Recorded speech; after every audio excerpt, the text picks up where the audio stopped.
One man helps to oversee the deaths of hundreds of thousands of people, perhaps even more than a million. And then he vanishes. Or at least that's what the world believes. Years pass, city rebuilds. Survivors grow old and witnesses die. Children become parents and history moves forward.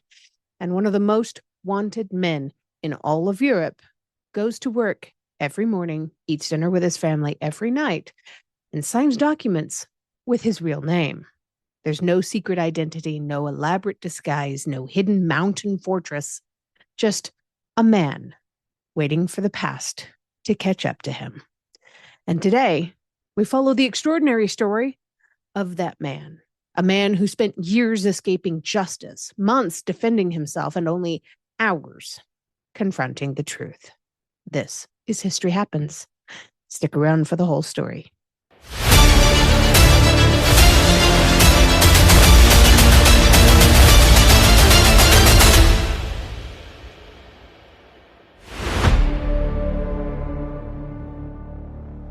Histories begin with a body. This one begins with an absence of accountability, but also an absence of consequences and an absence of justice. When people think of the notorious fugitives, often they imagine elaborate disguises and cowboys and forged passports and dark alleyways and coded messages and moonlit skies. Reality is often much less cinematic and far more unsettling. Sometimes the most disturbing fugitive is the one who quietly boards a train, quietly crosses a border, quietly gets a job, and quietly blends into everyday life. And Franz Stangl was one of those men. When he died on June 28th of 1971, newspapers reported the death of a convicted war criminal. The facts were straightforward enough. He had been commandant of Sobibor. He had later commanded Treblinka. He had fled after the war and had eventually been captured, tried, convicted, and sentenced to life in prison. But yet none of those facts fully explain why his story remains so disturbing, because the most frightening thing about Franz Stangl was not that he looked frightening, but rather because he didn't. And before we get too far into the story, I do want to add a special note here. I was born in Germany in 1979, 8 years after his death. But I grew up in the United States. I went to mostly American schools. And during that time, I cannot even begin to tell you how often other children, school children, elementary school children, would call me a Nazi simply because I had been born in Germany. A stigma follows, no matter who you are, no matter where you are. If you're born in Germany, or even Austria, in some cases, this is what you get called. Franz Stangl was born in Austria in 1908. He did not emerge from some mythical cave of villains that, passed down generations of evil villainy. He was not raised in a castle filled with dark secrets. He wasn't a Dracula vampire. He was not the sort of character that a novelist would create if they had wished to warn readers of obvious danger. This was a working class boy. His father was a night watchman. He learned music and weaving, and he became a master weaver. He was very talented. And later he joined the local police. The trajectory appears pretty ordinary for, anybody. And perhaps that's where the unease really begins. Many people prefer evil to be obvious. We prefer the warning signs, the trifecta of maybe a serial killer, like the bedwetting, the fire starting, and the animal torture. We prefer villains who announce themselves easily. We prefer danger to arrive carrying some kind of a signboard. We prefer our villains to look scarred and ugly, not pretty boys like Ted Bundy. Life is rarely, ever so considerate. And as a young police officer, Stangl discovered something he greatly admired about uniforms. He later described appreciating their cleanliness and their order. It sounds harmless enough, but history repeatedly demonstrates that some people become deeply attracted to systems that remove uncertainty and ambiguity and moral complexity. Order can be a wonderful thing, sure. Order can also become an excuse. And by the early 1930s, Franz Stangl had become involved with the Nazi movement. After Austria's incorporation into Nazi Germany, his career absolutely accelerated. He moved into increasingly powerful positions. Doors opened and promotions quickly followed. Then came the war. Then came the machinery. And machinery is exactly the right word to use here. One of the mistakes people sometimes make when examining the atrocities is imagining constant chaos. In reality, large-scale crimes often depend upon organization, schedules and inventories and reports and timetables and personal assignments. The horror is often hidden behind paperwork. Franz Stangl eventually entered the T4 euthanasia program, and it is exactly what it sounds like. There, with individuals with disabilities and other victims, were systematically euthanized under the false language of medicine and public welfare. This is disgusting. People rarely commit terribly open acts while, openly describing them as being terrible things.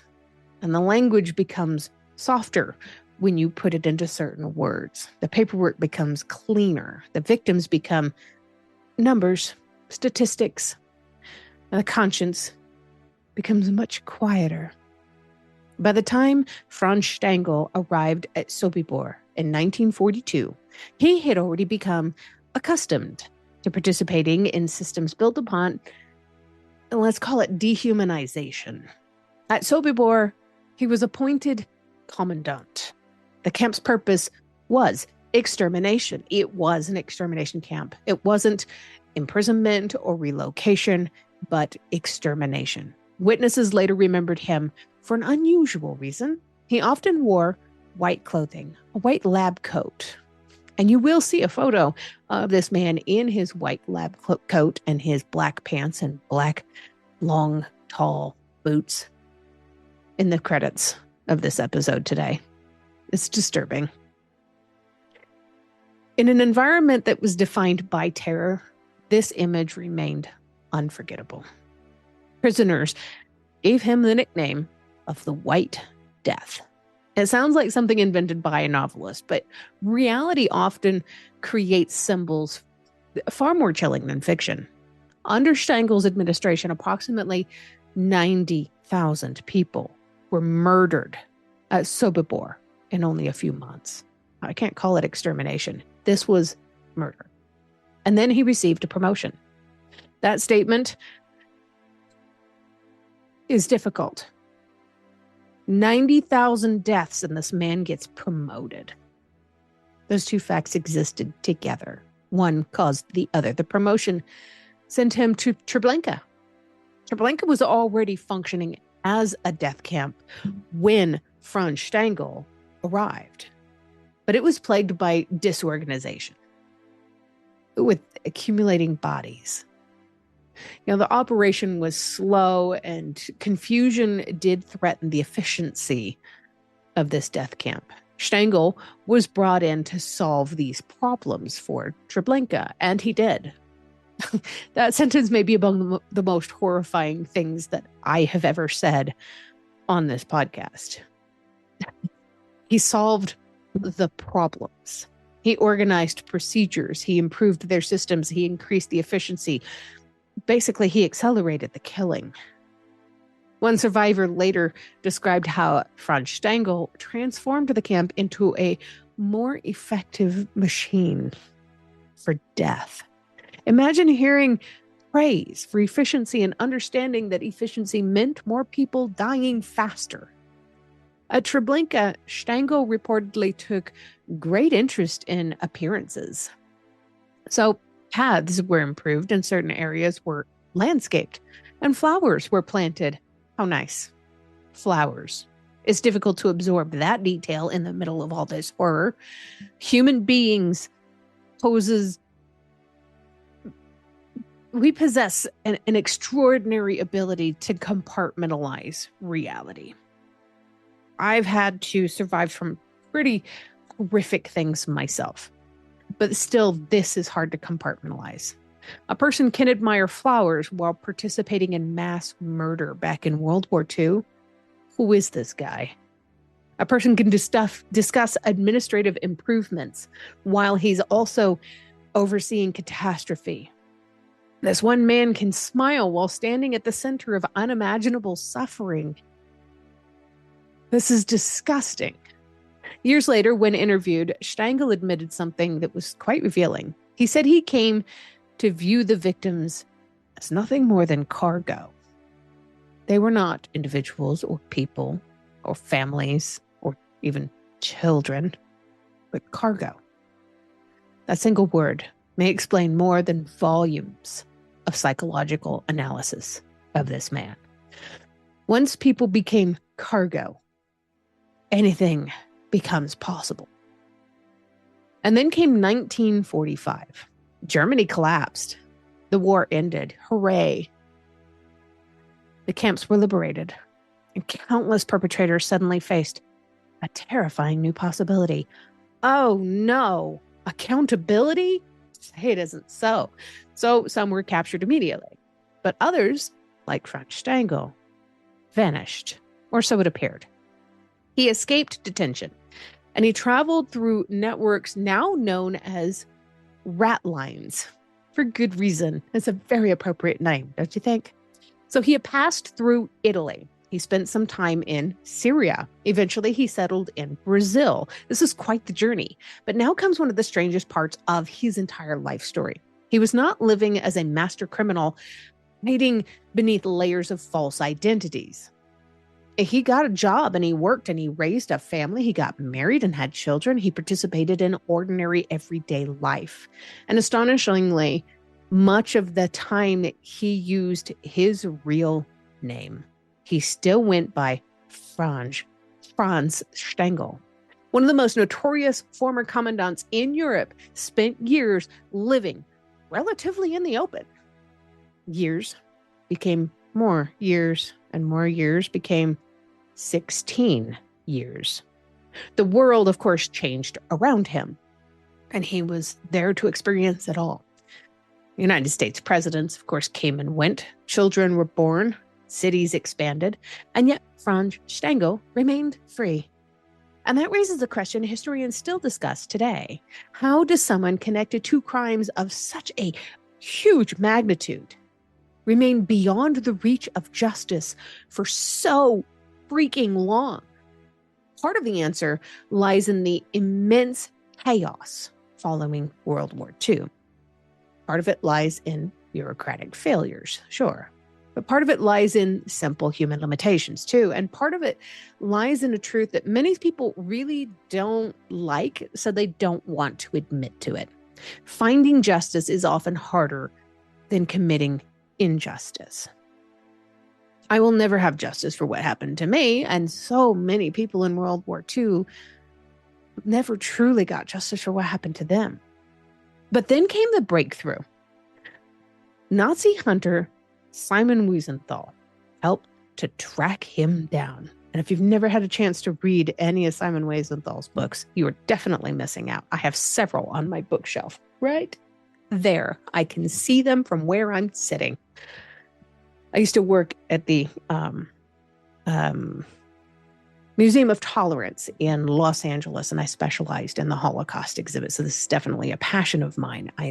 I have a passion for World War II history specifically, but get a chance to read one of his books, I would suggest The Sunflower. It's a very powerful book. So anyway, Simon Wiesenthal went and hunted this guy down. Brazilian authorities were able to arrest him. Finally, in 1967, the years of freedom finally ended. The trial that followed focused on approximately 1 million deaths. The number becomes almost impossible to visualize. Human minds struggle with numbers that large. We can look at 1,000 people fill a hall, 10,000 fill a stadium, but 1 million, that becomes abstract. Yet every single one of those lives, they all had a name.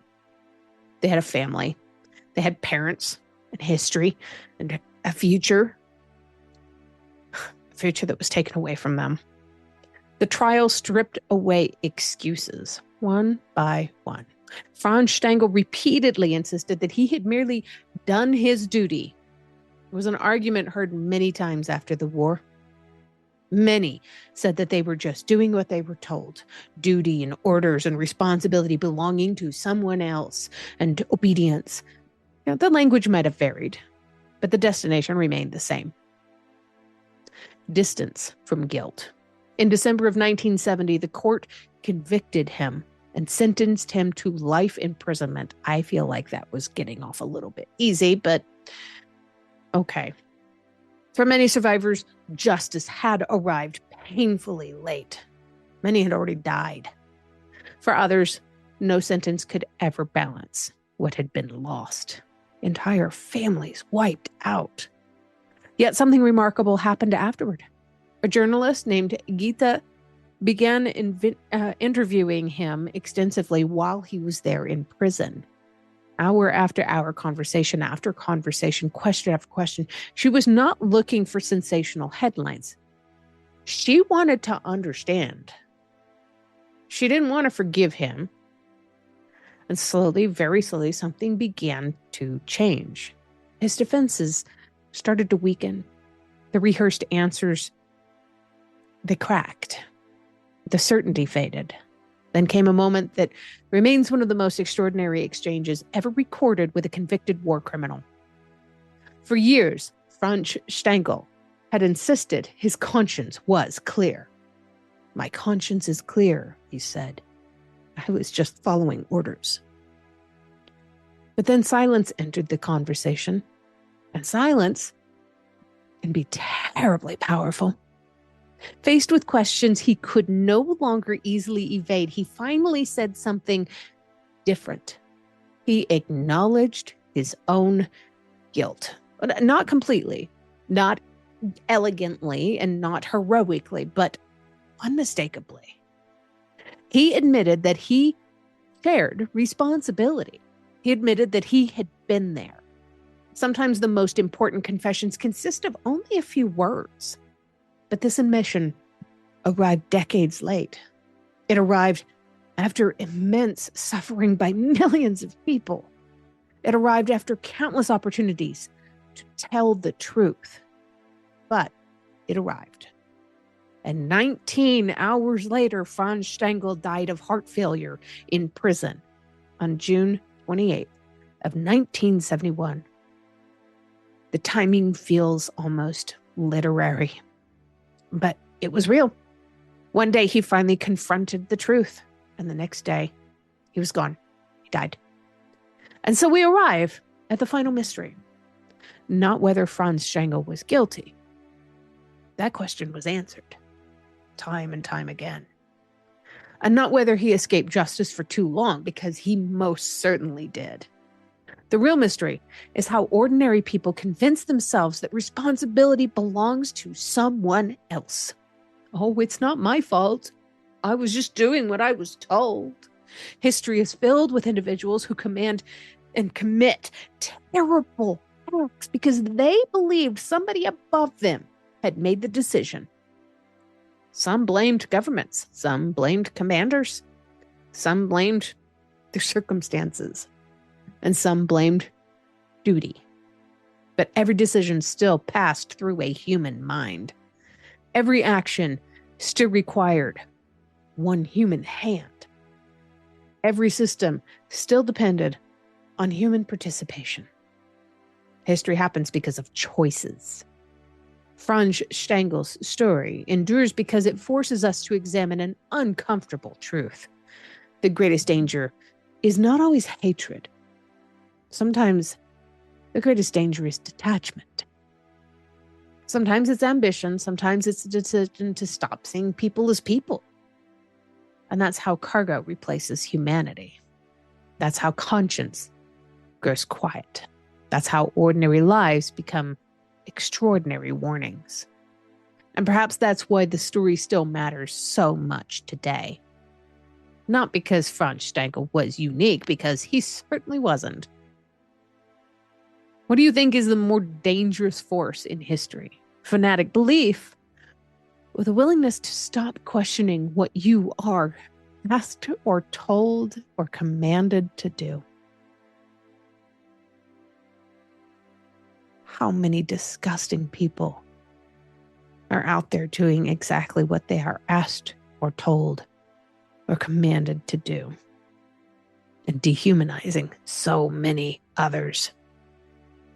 And just because they're in a war zone, you'd never know about it. I was a victim.